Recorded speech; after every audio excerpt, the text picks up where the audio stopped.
గద్దర్ గారి చివరి రోజుల్లో ఆయన ఆలోచన చేసింది కొత్త పార్టీ పెట్టాలి అని, అంతేనా? కొత్త పార్టీ పెట్టాలని ఆలోచన చేశారు గద్దర్ గారు. అదే చివరి చివరి చివరి చివరి రోజుల్లో. సో అది పూర్తి కాకముందే ఆయన మన నుంచి దూరం కావడం జరిగింది. ఎందుకు పార్టీ తీసుకురావాలి అనుకున్నారు? తెలంగాణలో ఉన్న రాజకీయ పార్టీలు సరిగ్గా పనిచేయట్లేదని ఎందుకు భావించారు?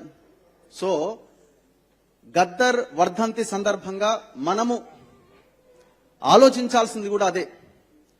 తెలంగాణలో రెండు అంశాల్లో అసలు పూర్తిగా మనం పక్కకెళ్ళిపోతున్నాం. మనం అంటే మన పాలకులు, ప్రశ్నించాల్సిన వాళ్ళు. తెలంగాణకి కావాల్సింది ఆత్మగౌరవం, అస్తిత్వం. ఈ రెండింటి విషయంలో మనం దూరం జరిగిపోతున్నాం. ఈ ప్రభుత్వాలు మనవి కాకుండా పనిచేస్తున్నాయి. సింపుల్ ఎగ్జాంపుల్ నిన్న మొన్న మేము బయట పెట్టడం జరిగింది. సర్ అనే ప్రక్రియ కొనసాగుతున్నది. ఈ సర్ అనే ప్రక్రియలో డబుల్ ఓట్స్ ఉండడానికి వీల్లేదు ఈ రాజ్యాంగం ప్రకారం, చట్టం ప్రకారం. కానీ చాలా తెలివిగా ఢిల్లీ నుంచి ఒక టీం వస్తుంది. 31 లోపు మన టోటల్ ఎన్యూమరేషన్ ఫామ్స్ అన్ని మనం సబ్మిట్ చేయాలి తెలంగాణలో. ఆంధ్రప్రదేశ్ లో కూడా సేమ్ అటు ఇటుగా అదే డేట్. కానీ మన తెలంగాణలో ఇంకా సబ్మిట్ చేయలేదు, అనుకున్నది రీచ్ కాలేదని 3rd వరకు పార్టీలు అడిగినాయి. 3rd వరకు ఎక్స్టెండ్ చేశారు. కానీ ఎవరు అడగకుండానే 3వ తారీఖు కాస్త 10వ తారీఖు ఎక్స్టెండ్ అయింది. ఆ లోపుగా ఆంధ్రప్రదేశ్ లో ఎన్యూమరేషన్ ప్రక్రియ మొత్తం కంప్లీట్ అయింది. కంప్లీట్ అయిపోయి డ్రాఫ్టింగ్ కూడా రెడీ అయిపోతుంది అక్కడ.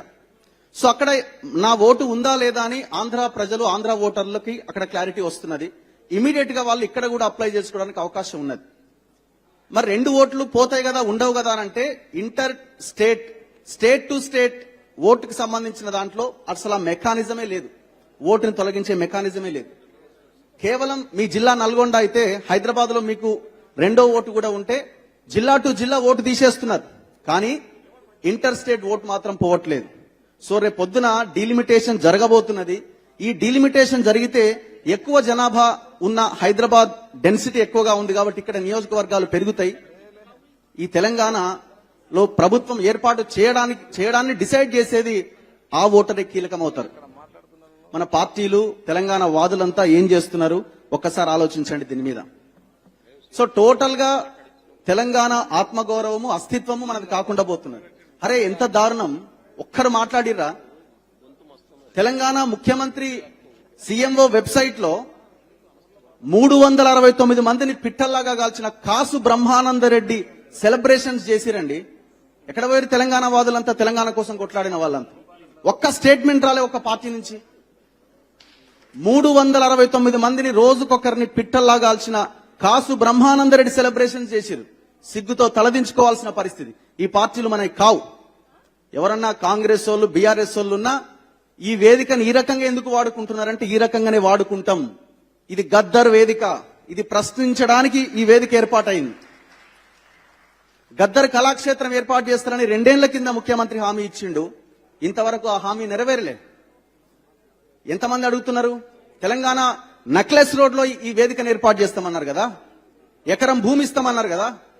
మరి ఆ నక్లెస్ రోడ్ లో ఆ భూమి ఎక్కడ పోయింది? కళాక్షేత్రం ఎక్కడ పోయింది? అందశ్రీ గారికి మొన్న అక్కడ ఏర్పాటు చేయడానికి ముఖ్యమంత్రి స్వయంగా వెళ్ళిండు, సంతోషం, బాగుంది. మరి గద్దర్ కళాక్షేత్రం సంగతి ఏంది? ఎవరు అడగాలి? గద్దర్ ఫౌండేషన్ ఆధ్వర్యంలో ఇవ్వడం మీకు ఇష్టం లేదా? ప్రభుత్వం ఏర్పాటు చేయండి. అసలు ఏ రకంగా ఏర్పాటు చేస్తారో క్లారిటీ ఇవ్వండి. పివి నరసింహారావుకు ఉంటది, ఎన్టీ రామారావుకు ఉంటది, గద్దర్కి ఎందుకు ఉండొద్దు? మన తెలంగాణ కదా ఇది, మన గద్దర్ కదా. సో దీని గురించి చాలా గట్టిగా ప్రశ్నించాల్సిన అవసరం ఉన్నది. రాబోయే రోజుల్లో పోరాటం, తెలంగాణ వాదం, సామాజిక న్యాయం, ఈ 2 అంశాలు తెలంగాణలో పోరాటం జరగాల్సిన అంశాలు. ఈ రెండింటితోనే ఎలక్షన్ జరగబోతున్నది. తెలంగాణ అని ఉన్న పార్టీలు, తెలంగాణ ఇచ్చినమన్న పార్టీలు, తెచ్చినమన్న పార్టీలు, అన్ని పార్టీలు ఇవి మనకి కాకుండా పోయినాయి.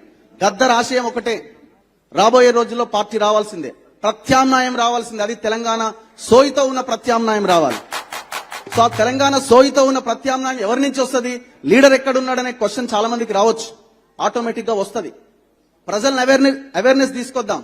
పార్టీలు పెట్టాలంటే పైసలు కావాలి, పార్టీలు పెట్టాలంటే జనం కావాలి. ఎక్కడి నుంచి వస్తారు? ఇది సాధ్యమయ్యేదా? 2 ఏళ్ల ఎలక్షన్స్ ఉన్నాయి కదా. ప్రజల్లో ఆ చైతన్యం వచ్చినప్పుడు, ప్రజలు ఆ పార్టీ రావాలని బలంగా కోరుకున్నప్పుడు ఆటోమేటిక్ గా ఎవరో ఒక నాయకుడు బయటకు వస్తాడు. కాబట్టి ఆ దిశగా ప్రయత్నం చేయాలి. ప్రయత్నం జరుగుతుందని మేము ఆశిస్తున్నాం. కొన్ని పార్టీలు వస్తున్నాయి మార్వాడి వాదంతో, ఇంకా జాతీయవాదంతో. అట్లాంటి పార్టీలను కూడా నమ్మడానికి వీల్లేదు. వాళ్ళు మొత్తం తెలంగాణని కబలించడానికే వస్తున్నారు ఈ రాష్ట్రంలో ఉన్న పార్టీలని. ఏ మాత్రం మనం అలసత్వంగా ఉన్నా మన ఆత్మగౌరవానికి, మన అస్తిత్వానికి భారీ దెబ్బ పడబోతున్నది. హైదరాబాద్ మనది కాకుండా పోతున్నది. ఇది కనుక ఆలోచించకపోతే మన పిల్లలకు మనమే ఊరేసినట్టు, మన పిల్లల చావులకి మనమే బాండ్ పేపర్ మీద రాసి మనం చంపుకున్నట్టు.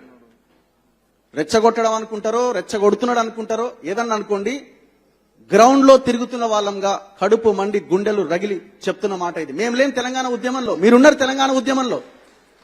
తెలంగాణ ఉద్యమంలో మీరంతా ఉన్నారు.